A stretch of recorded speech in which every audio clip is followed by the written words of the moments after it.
Hey, friendo, Steve here. Hey, Larson. And welcome back to Going in Raw retro review thing. So, of course, we already did one of these this year. In January, we did the first episode of WCW Nitro. And you know what, man? It's always a fun time to go back to the 90s, which were a fantastic period because that's when we were teenagers. Yeah. And it was a lot of fun. We didn't have these smartphones. We had dial-up internet. Yep. And of course, we had ECW, which is what we're going to be talking about today. And given that Paul Heyman is credited the rise of hip-hop and Nirvana in the 90s as inspiration for Extreme Championship Wrestling, I'm wearing my Soundgarden shirt, man. Oh, there you go. Give me Soundgarden, Steve says. Yeah, Paul. Come on now. So anyways, today on Retro Review with Going in Raw, we're going to take a look at the first episode of ECW television that was branded Extreme. It was coming hot off the heels of Shane Douglas going into this NWA Fatal 4-Way match for the NWA World's title. Mm-hmm. And what's his face? Dan Caluso? Was that his name? What was his first name? Yeah.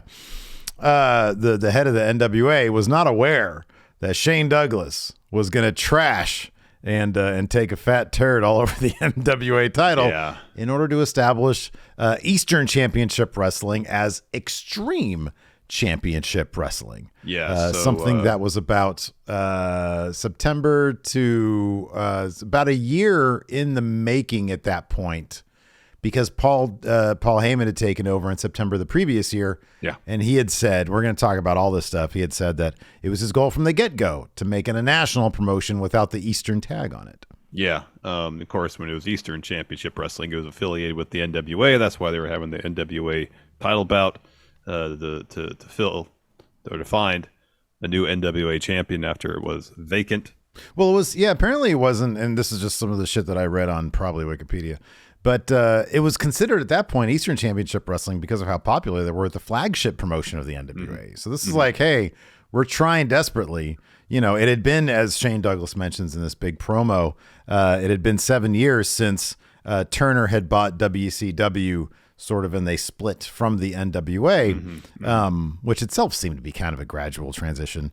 And but it kind of led to the demise of the NWA as a national wrestling power. Right. Yeah, exactly. And so since then, they'd been sort of limping along. I watched a little bit of the Forever Hardcore documentary because the entire thing's on YouTube. Gabe Sapolsky's in it. It was funny to hear his name be dropped in the episode of ECW, working the ECW hotline or whatever it was. And you know, I forget, I don't know who it was that said this in the actual documentary. It wasn't one of the wrestlers, one of the behind the scenes people. Said that at that point, the NWA was really just a bunch of relatively small independents limping along, you know, trying to beat their chest and say, hey, we're a big deal because we're NWA, when in fact, they weren't really drawn a whole lot. They didn't have a lot of quote unquote political power in, you know, nationwide or in the world of wrestling at that point. And yeah, I mean, if you look at how well ECW had been drawing at that point, those crowds were damn impressive. You know, I mean, they were drawing a lot of people in the, you know, Philadelphia area, and I guess beyond. But yeah, Heyman, apparently when he took over in September of 93 at, and the first show that he booked was Ultra Clash. And his design, apparently, so Eddie Gilbert was the head guy there. Todd Gordon had owned it. He was a pawn shop guy. Todd Gordon was. And Eddie, it was his own hardcore pawn, I guess. Eddie Gilbert was running it, but they had a big falling out at Ultra Clash, and Paul Heyman was there, and he was working with them, and Paul Heyman took over the book.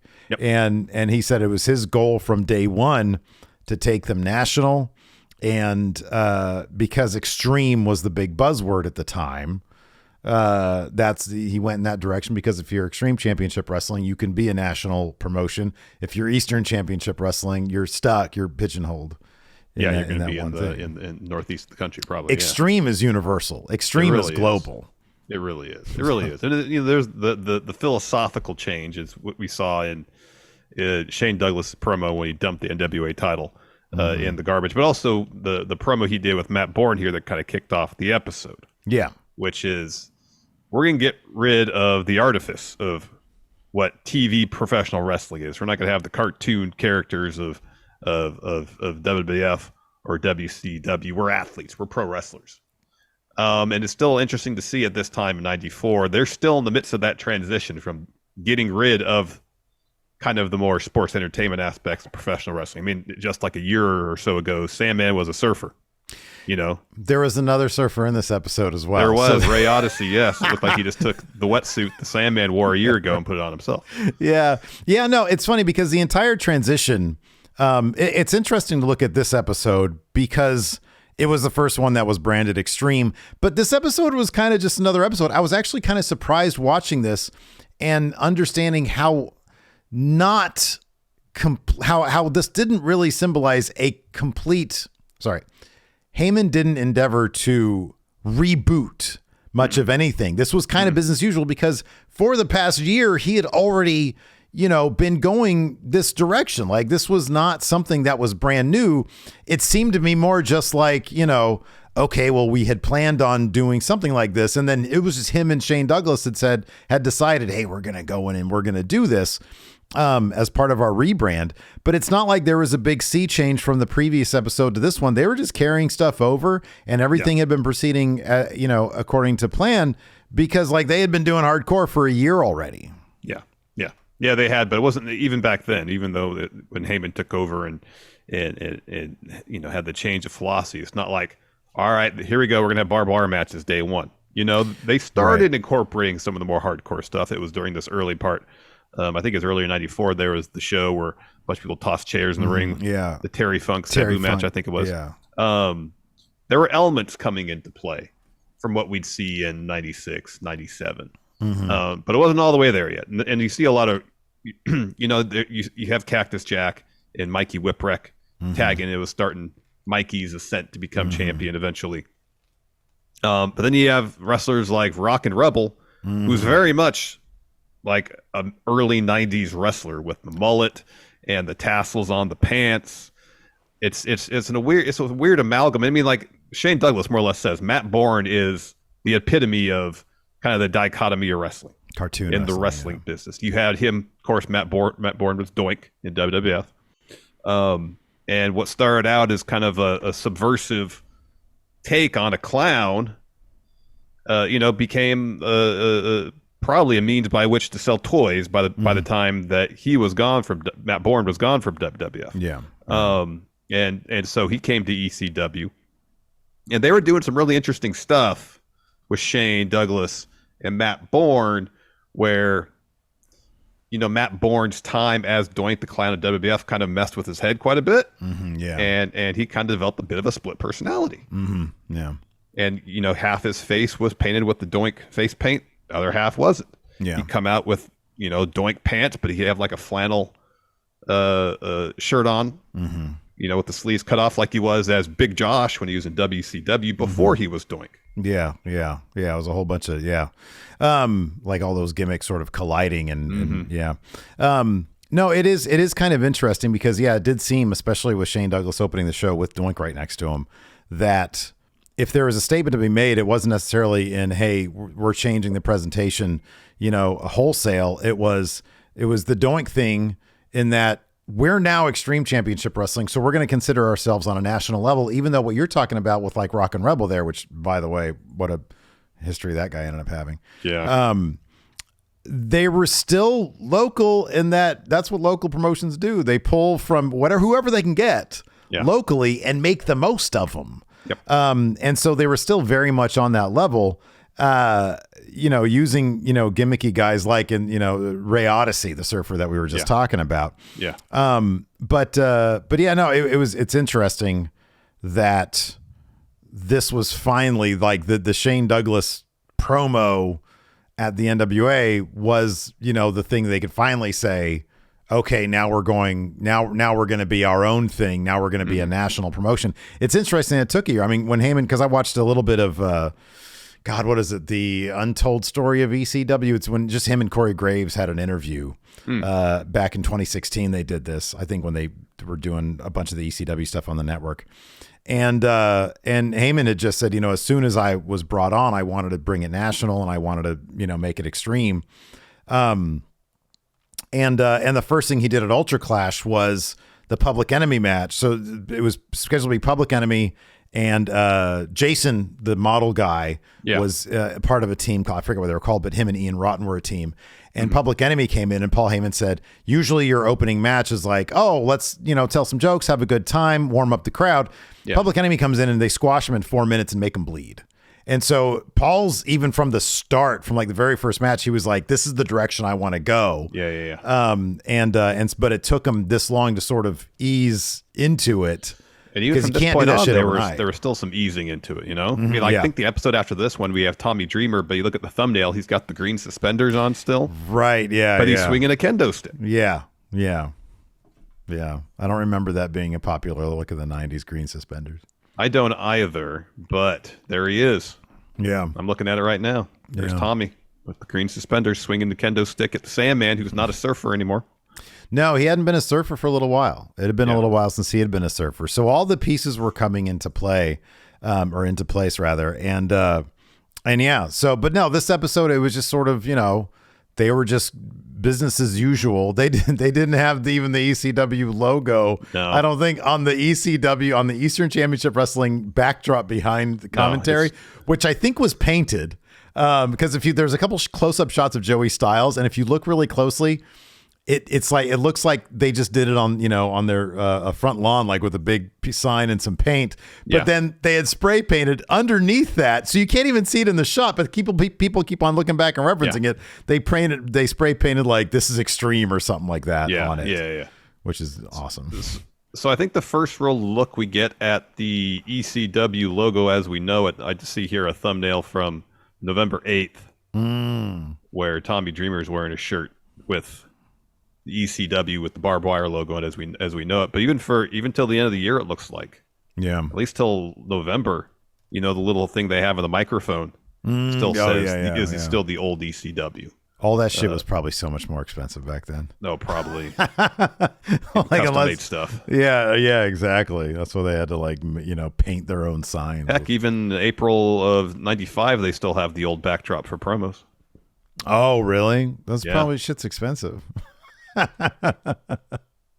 '95, it's still there. Yeah, it's just going through the thumbnails. Even is an interesting little time capsule. And I know, it is. And they were, as you mentioned, they were kind of operating still as like a regional promotion because they'd have the local mainstays and they'd bring in people as they could, the national names. I'm sure know Heyman, having come from WCW prior to joining ECW, he made a lot of connections there. Yeah. Well, he had been a photographer since he was like 16 years old. Yeah. Like he was, he's been in the business since he, could work. Yeah. So, of course, Cactus Jack was WCW, Too Cold Scorpio. A lot of people they brought in who had worked at the national level before I can't say with certainty, even Shane Douglas for that matter, all people used to work in WCW. At this point, Shane Douglas was a 12-year vet. That's crazy. Like he had been around for a long time. Like he was like in the Hogan. He was around in the Hogan era. Yeah. Let's take a moment here before we go to the breakdown. Let's talk Shane Douglas. Okay. As far as him being the guy to build your promotion around. Yeah. We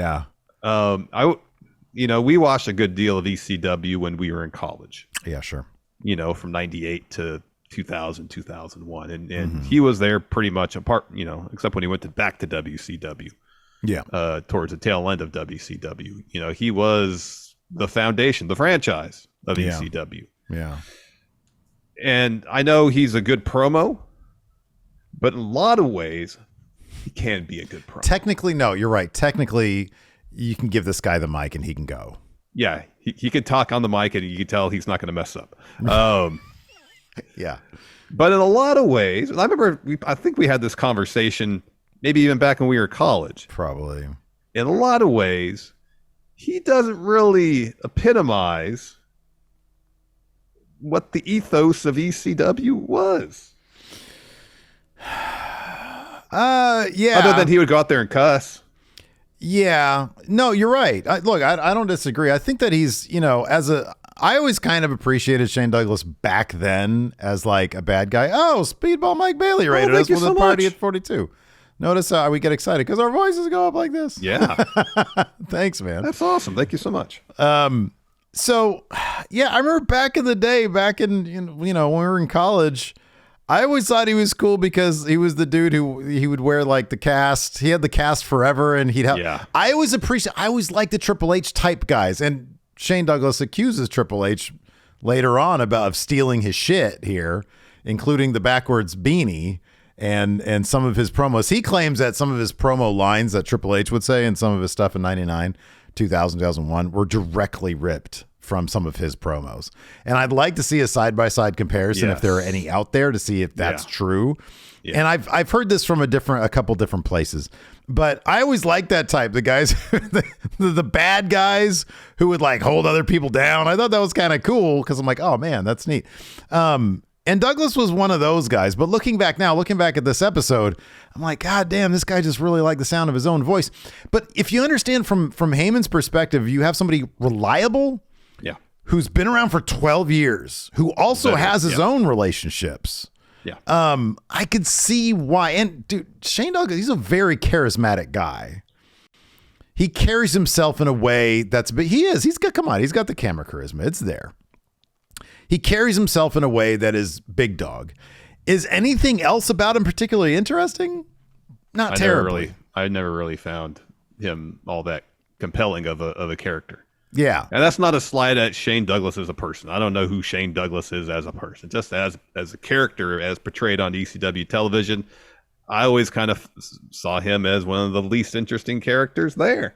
Right, but look at because one reason why I think maybe, comparatively speaking, there were a million awesome characters in ECW. Yeah. Yeah, I know. Yeah. Yeah. So and yet he was always the foundational piece. He was the guy who seemingly always had the title. And yes, a lot could be said, especially if you're a smaller promotion trying to go national and you may not have the resources to necessarily keep a lot of your talent at a certain point. You go with the hand that you can rely on. I understand that. Until 1995 when he goes back to WWF to be Dean Douglas. Mm-hmm. But then he came back because... He came right back, yeah. He came right back, yeah. Yeah. So, I mean, it's... The opening segment... So, the show, this episode opens with a little bit of a recap of Shane's promo when he dumps the NWA title in the trash, and you get a lot of great, early mid-90s video effects, with like the wall of little Shane Douglas windows, and they're like all you're a fly. Yeah. Yeah. Like, yeah, exactly. It's just like a million different, like you said, a wall of like, TVs or wall of that image of him doing that. Yeah. Yeah. And he gives his own speech, that whole speech about, oh, Dad, we're about to do this. And, to all the steamboats and flares and funks, they can all kiss my ass. He throws the NWA title down. And then he proclaims us to be the heir of ECW. And again, watching the Forever Hardcore documentary was great because what was his name? Don Carluzzo was there? Something like that, yeah. Yeah. He was there. And apparently he was sitting next to Todd Gordon. He didn't know it was going to happen. And and he looks over at Todd Gordon, and Todd Gordon said he was eating popcorn. And he was like, hey, he's pissing all over the title. He's like, no, this is great. Watch, it's an angle. It's just an angle. It's, just watch this. And then right afterwards, they actually got Carluzzo to cut a couple promos, thinking that it was an angle and saying, no, I'm going to force Shane Douglas into wearing that title. Yeah. Yeah. So they were able to take back that to ECW and do what they wanted to do and still run that promo. Yeah, I know. They tricked him. Yeah, it's pretty impressive. So the opening segment of the show was Shane Douglas, Matt Bourne, in front of the ECW backdrop, and Shane. I'll paraphrase here because Shane likes to talk. Says, when I look at Doink, Doink represents everything that I couldn't stand about pro wrestling. Yet when I looked at him, there was something underneath that makeup that I couldn't turn away from. A man, a professional wrestler. And at this point, Matt Bourne has his back to the camera. He's got the Doink mask on, so he takes that off. He turns around, says, you can clown around. He says, I can clown around and still kick your ass. You want to swing a stick? You want to swing chairs? I could still kick your ass. But the bottom line is, I'm an ECW and you're not. And this is when Shane starts talking about alphas and omegas, beginnings and ends. He says, I buried the NWA. Today, in 1994, I am the alpha. I stand as the resurrection of the sport of professional wrestling, bearing the idea of pro wrestling as entertainment, as a cartoon atmosphere. I begin that transformation today with the epitome of the cartoon, he points to Matt Bourne, and to the epitome of a man as a pro wrestler. And he continues, he says, ECW has taken pro wrestling to the outer limits.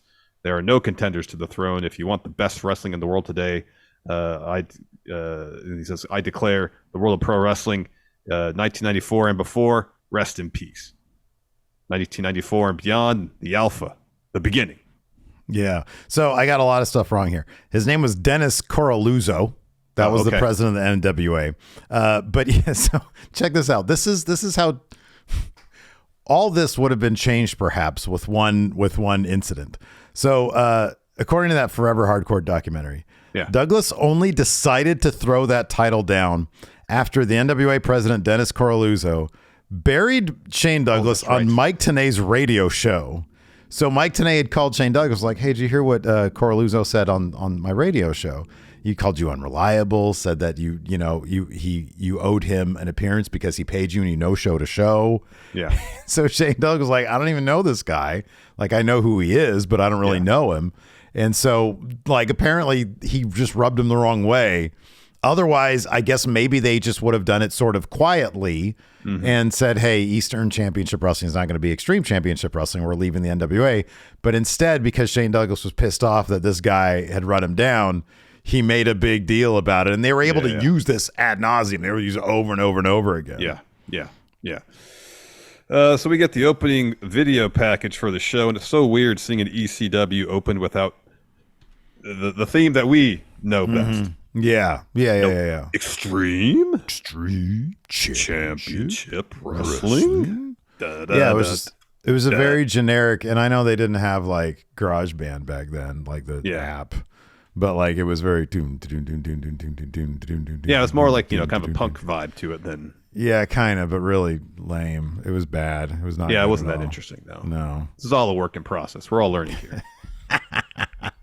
Exactly. So we had a recap. So again, interesting, going back to like TV, which is fascinating to me, the TV production aspect of things.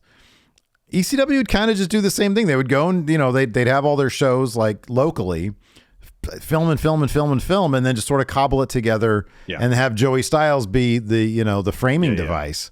I mean, sometimes they just cut to something with no context whatsoever, like the bit with 911 and Heyman destroying Chris Kanyon, who was in the opening bout. Yeah. Well, no, after I thought the main event was going to be Shane Douglas versus, what was his name? The dude from New Japan. Hold on. Nishimura. And then all of a sudden, like after that, it just cuts to Tasmaniac versus Ray Odyssey. No context. That'll be the end. No, there's more, but we don't really understand why. It's just, Heyman was forming his Dangerous Alliance, and there you go. But yeah, they had a recap of Public Enemy losing their tag titles to Cactus Jack and Mikey Whipwreck. And then we get a Cactus Jack, Mikey Whipwreck promo. People have probably seen this a lot because this is one of them. Whenever you watch any documentary of like Cactus Jack or Mick Foley or whatever, this promo is run here. And it's an odd couple. Mikey Whipwreck, way out of his league. He was like a brand new, like a trainee, basically. Yeah. And now he's thrown in the deep end with the Sharks, and he's terrified. And he's got this crazy partner in Cactus Jack. And he says, me and Mikey, we're not great. Public Enemy are great. They walked out with the strap, or we walked out with the straps, and now they're mad. Foley says, the history of pro wrestling has made their mark on me. So Public Enemy, make your mark and live forever. And then he says, Mikey. Yeah, go ahead. He's they were talking about, Vader taking his ear. That kind of stuff. Yeah. And he says, Mikey, what does it mean that Public Enemy's mad now? And Mikey says, I'm going to die. It's very dramatic. Yeah. And he says, Mikey likes it. He really likes it. Yeah. I mean, it was this story that really catapulted Mikey Whipwreck to main eventer in ECW for a stretch, This was a classic story for Mikey Whipwreck. Yeah, absolutely, First match, Chris Kanyon And, Who better than Canyon? Dino Sendoff. That's a great name. It is if nothing a great else, name. have no idea who this guy was, but it was a great name. Taking on Cactus Jack and Mikey Whipwreck. It's not much of a match until Public Enemy comes out to attack Mikey Whipwreck. So there's just a brawl that breaks out between Public Enemy and Cactus Jack.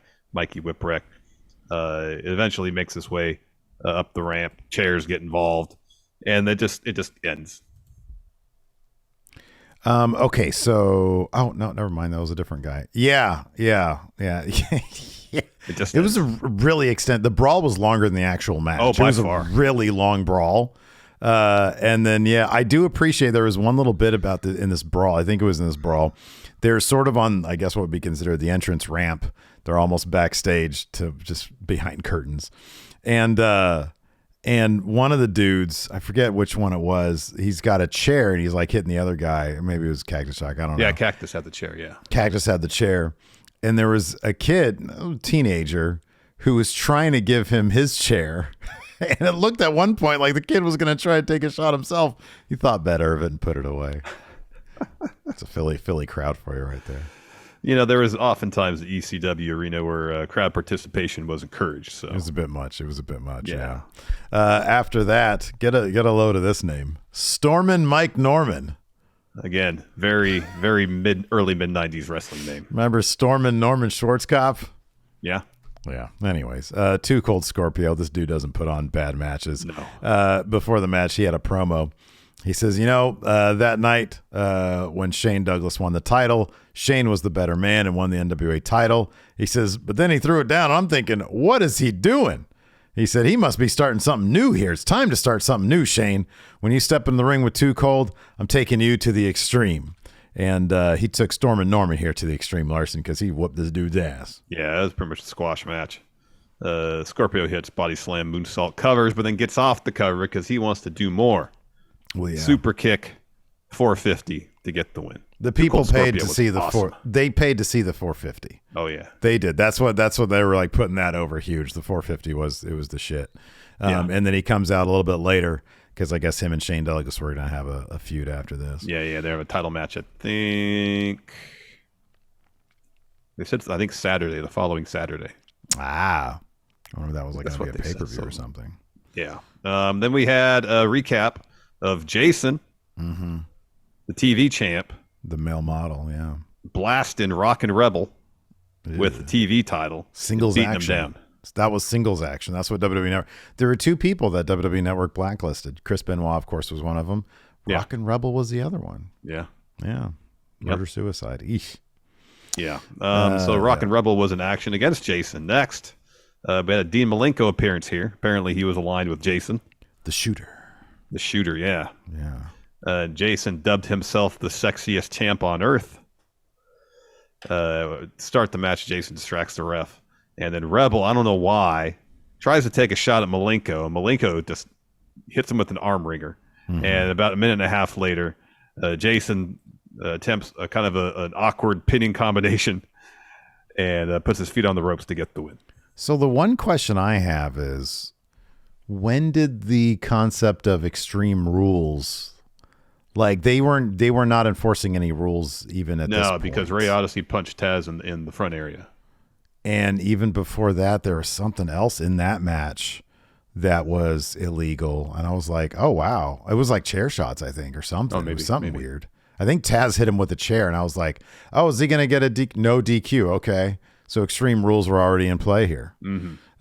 So yeah, I don't know. Let's pause here. What do you think of, if the concept of Extreme Championship Wrestling is extreme, are you down with Extreme Rules, or do you think it's sort of like, man, like at that point, nothing really matters because anybody can do anything. And it's like, it actually went back when we used to watch. I thought it was really cool because it was like, man, these finishes were so nuts. And it was an interesting way to tell stories. These days, like now looking back on it, does it make it more or less interesting to you? I don't know if it necessarily makes it more or less interesting. It's a way to separate yourself from everybody else, though. That's true. If I understand WWE's rule book is a sketch pad and probably was at this time too. Yeah. even if your competition's rules are somewhat nebulous, or in the case of WCW, various stretches like so draconian that if you're thrown over the top rope, the person that did that's DQ'd. Yeah, that's ridiculous. Yeah, just toss the rule book out. Yeah, and it allows for no wonky DQ finishes where it's like, we're robbed of a satisfying finish. So many of those finishes under Extreme Rules, when you look back at the actual finish, the crowd is in such a frenzy because shit is going crazy. I think Extreme Rules works exclusively if you're trying to do some decent storytelling. Yeah. You know, if you're just being lazy, I mean, it's like anything else. If you put effort into it and you're being, thoughtful about it, then it can work out really, really well. If you're being really lazy with it, then it's like, why even bother? Yeah. Then we had a Shane Douglas interview. Surprise. He's talking about how he always knew he'd be a world champion as a wrestler. Yeah. No entertainment, no acting here. From day one, I said I was going to be a wrestler. Then Cactus Jack steps in and says, Shane, we started out on this thing 12 years ago. Look, it's like that Paul Rudd little bit. Look at us. Look at us. Look at Who'd us. Have thought? Not me. He says, you're a world champ. I'm a tag champ. And hey, maybe one day after 12 years, we'll get in the ring together and see who the better man is. And then Shane's like, yeah, sure, buddy. I think he says Mick. Yeah, he does. Yeah, he does. Rather than saying Cactus he Jack. does. Yeah. Rather than saying Cactus Jack or he drops kayfabe, calls him Mick. Mm-hmm. So he then Shane proceeds to talk shit about Ted Turner, WCW, WWE. He says ECW is about hardcore wrestling. Look at the hat. And then they kind of have a segue to his match. He says, in Japan, they know about hardcore wrestling because there's nothing fake about Japanese wrestling, just like there's nothing fake about ECW wrestling. And there's a really hard, abrupt cut after he says that. Let me ask you, let's pause here for a second before we get into the Shane Douglas match. I texted you this jokingly, but I'm kind of curious. Having witnessed this episode, which had a lot of Shane Douglas in it. Yeah. Was he supposed to be a good guy? I think he thought he was being a good guy. As given what happened with the NWA title and him throwing it in the garbage. Yeah. It seems like his position is, hey, I'm the flag bearer for Extreme Championship Wrestling. Right. Yeah. Yeah. And so you think in that sense, good guy. Right. Yeah, exactly. I come home and the crowd's supposed to love me. But he's so condescending to Nishimura here. Yeah, but I don't know if that's like, does he think, I don't think he thinks he's being condescending. That doesn't mean he's not being condescending, though. I know. But that interview that he just had, like, it's just like, let's look at all these microphones right here. Look, I'm the Michael Jordan of wrestling right now. Yeah. Because I threw down this NWA title that nobody cared about. Yeah, I don't know. I mean, by the time we started watching at 98, he was thoroughly heel. Full on bad guy. Yeah. So. But I think he was this iteration of Douglas until he left. Yeah. And then he came back, and apparently he was still doing his Dean Douglas gimmick for like, I don't know, an episode or one appearance. And then he turned heel on something and did whatever. But anyways, Osamu Nishimura had a match against Shane Douglas. Osamu Nishimura had a good career in New Japan. He was a tag team champion. He was a tag team specialist. He won tag league one year. I forget what. I think Tenzin. He won the tag championships there in New Japan a couple times, I think. But he had a solid run. I think he's still wrestling. Oh wow. Yeah, like as a freelancer in Japan. But yeah, no, he had a good career there. And still apparently is. And he fought Shane Douglas. Not shockingly, Shane gives us another promo to start this match or before this match. Yeah. He says, Osamu, he says, we all respect you. You're a fine athlete. You're facing the franchise, and I'm going to give you the lesson of an entire career this afternoon. You know what I noticed during this match? That there is doors, like glass doors behind Shane Douglas when he was doing this, and the sun was coming through. It was daytime wrestling.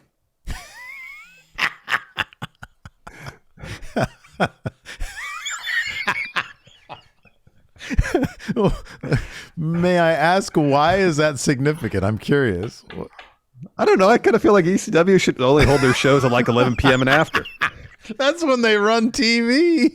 That's when we used to watch it at like 2 in the morning. I know, but it kind of ruins the illusion of ECW. It's like, oh, it's sunny outside. It should. Oh, well, let me ask you this: would your perception sort of be in line with ECW if it was like super storming, raining outside? No, night. It has to be night. Has to be night. To no be sun. interesting. The daytime. Ora says the daytime is not extreme. Yeah, yeah, yeah. The most extreme things probably do happen at night. Now that I think about it, I honestly, I had not noticed that they were day wrestling. Yeah, they were day wrestling. Or they had some like really powerful lights coming through those doors. Oh man, that's great. While you talk about this match, I'm going to go. Yeah, back look at Shane while he's thing. doing his promo. You can see the doors behind him, I believe. All right. This is a decent enough match, I guess. As you mentioned earlier, Too Cold Scorpio comes down to ringside to watch. Mm-hmm. There's a lot of roll-up attempts in this bout. A lot. Yeah. A lot. In the end, Shane hits a perfect plex kind of out of nowhere to get the win. And guess what? He grabs the mic. We get another promo. He says, Osamu, when you go back to Japan, you can say you lost to the franchise, and there's no shame in that. He should have incorporated his name, and there's no Shane in that. Oh, there you go. So then, now I'm about to go have lunch. Yeah, I know. And then Osamu grabs the mic and this proceeds to give Shane all sorts of crap. Mm-hmm. Yeah, and I love that there was no translation. Yeah, you could just know from the body language and the tension in his voice that this guy was not happy with Shane Douglas.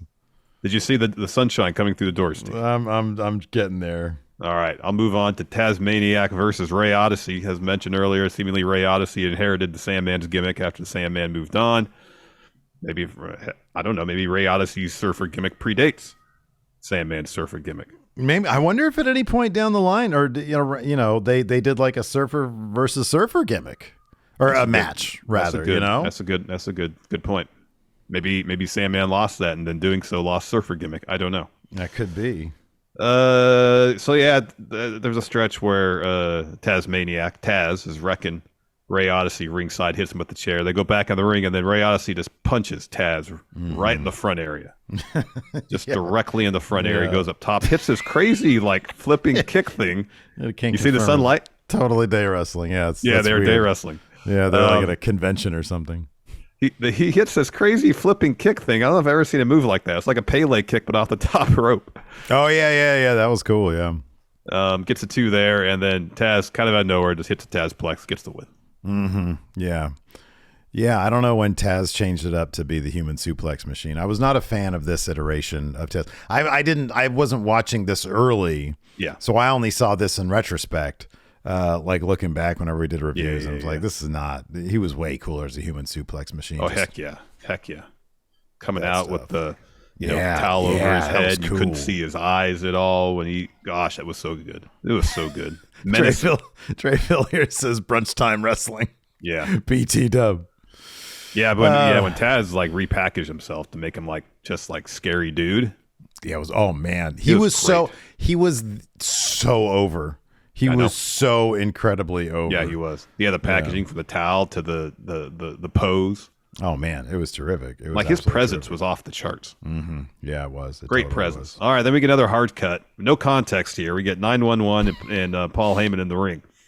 And so Heyman, he's still got the cell phone gimmick from WCW. Yeah, he was unforgiving with those headshots with the cell phone. Yeah, he was. He blasts Paul Loria with it, and then 911 hits Loria with a choke slam. And then 911 hits Canyon with the choke slam. Mm-hmm. And then the crowd is chanting, do the ref. Yeah. And so Heyman's pulling the crowd about who's going to get the new choke slam. Of course, the crowd wants the ref to eat it. 911 obliges, hits him, the ref with a choke slam. And they start to leave, or they're about to leave, and the crowd's chanting one more time. But 911's like, nah, I'm good. Yeah. But he gets back in the ring, and Heyman's like, no, don't do it. Don't do it. Yeah. And then he blasts the ref in the head with his phone. Another choke slam. Whoop-a. And that's how the show ends. And that's how it ends. Just another episode. And then Sandman opens the next one. So it's just, you don't have to have everybody on the show every week as long as you have 4 Shane Douglas promos. And man, that's the key. Day wrestling, 4 Shane Douglas promos. Brunch time wrestling. Yeah. Shane Douglas, like just load up the Shane Douglas promos. Have him talk about alphas and omegas. Yeah. The alpha, the omega. It's like you just learned those terms, didn't you? Wasn't he actually a teacher? Yeah, he was actually a teacher. Probably a really smart guy, Shane Douglas. Yeah. He's a good shoot interview too. I always really liked his interviews. Somebody here in chat, who was this? Jorge. So I saw this in this shoot interview I saw because I was like, okay, what is this Shane Douglas Triple H thing? And Jorge has the line here. He says, I was watching one of the WWF shows. This is in the late 90s or whatever, 2000, whatever it is. And I think. And he says, I'm finishing up putting a sandwich together. I was in the kitchen. He says, and I was just sort of listening to it. He says, I come around the corner and I hear, it's my belt, it's my belt, it's my damn belt. And I went, that's because he said my brain was sort of scratching at me while I was listening to this. He was like, that's why it scratched my brain. That promo was almost verbatim one of mine, except I use, the F-bomb, not damn. He says, borrowing's one thing. I'd be embarrassed to take somebody else's promo, especially a fairly famous promo, and word for word make it mine. I'd like to know if it was more than just that's my belt, it's my belt, it's my belt. Yeah. Because that's like, I don't know. But I don't know. I don't know if Triple H has ever, if you ever talk to Paul, maybe you can ask him. I'll put this out there. Yeah. If Shane Douglas doing 4 promos to show it was a regular thing in ECW, odds are someone else going to cover that same ground, That's probably true. Yeah. He probably said everything there is to say. And there is everything there is to say in the wrestling ring. So yeah. Well, here's one thing also to consider. The Clique did not like this guy. No, they didn't. You can watch a Scott Hall interview where they do not. He was like, this guy came in, everybody said he was hot shit. And then I was like, I don't see anything special about him. And if Scott Hall thinks that way, chances are the rest of them are going to think that way too. So I don't know how likely it is that he stole from, but it's possible. I guess stranger things have happened. Yeah. If you see somebody doing something really cool, I guess maybe, hey, he's the game. He's going to rip it off. Maybe. I don't know. Again, a side-by-side comparison would be interesting. I don't recall Shane Douglas ever using a sledgehammer. No.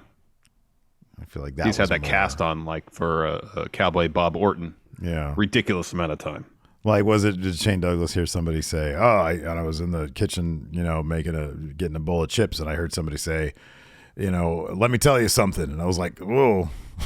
Now, there was a Triple H promo talking about the Alpha and Omega, the beginning and the end. That he could be onto something. The Alpha, the Omega, the beginning and the end. Turn to page 42. We're going to have a pop quiz here, kids. Oh, wait, the wrong script. Oh, man. Anyways, we have a couple questions here on the Patreon, some ECW questions. David Matuszek says, if you were filling in the shoes of Tommy Dreamer or the Sandman during ECW Hardcore TV's first 5 weeks, what would be your first act of action? If I was a Sandman, I get the wetsuit back on. If I was Tommy Dreamer, I'd take those green suspenders off. Not very intimidating. I remember there was one, it was like, I don't know, it was like one of the first times I think he used like a kendo stick. Because Tommy Dreamer came in, he was supposed to be like this, a good-looking kid. He was a good-looking guy back then. Yeah. And he's supposed to be a super baby face, so people started hating him, and so Paul Heyman had him go like extreme or whatever. Yeah, then he was the innovator of violence after that, yeah. Yeah, right. He liked green though, because I remember distinctly there was like a shot of him wearing like a t-shirt, but then he had like green, really short, really tight spandex. Yeah. And he just looked goofy as hell. Later on because his bits were just everywhere. Yeah. He eventually got the pants. He got the pants. The pants are great. Yeah. That's how I seemingly very comfy. Mm-hmm. Yeah. Jorge said everybody stole from everyone, so it probably happened. Yeah, I guess so. I don't know. It's entirely possible. Nobody knows what this ECW crap is. Nobody knows who Shane Douglas is. Doesn't matter. Yeah, exactly. That's the one ECW question we have here. All right. So thanks for that. That's going to do it for this retro review. I had an idea for the next retro review. All right, Larson. I do too. Let's see what yours is. Oh, okay. I'll go first. Have people vote between the first SmackDown and the first Thunder. Okay. What's yours? What's your idea? I was going to say keep the first Raw and then the first episode of NXT, not the game show. When NXT was his own brand. Oh, that could be fun. Okay. All right. No, let's do that. I'm cool with that. I think that's fun. Yeah. So up for vote, $5 and up on Patreon, YouTube channel members. The first Monday Night Raw, we're going to give it another shot 3 times and you're out. Yeah. But I still kind of want to do that at some point. Yeah, I know.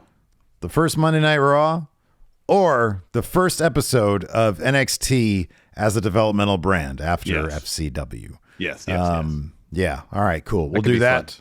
We'll do that. Yes. Thanks, everybody, for tuning in. We appreciate it. Till next time, we'll talk to you later. Goodbye.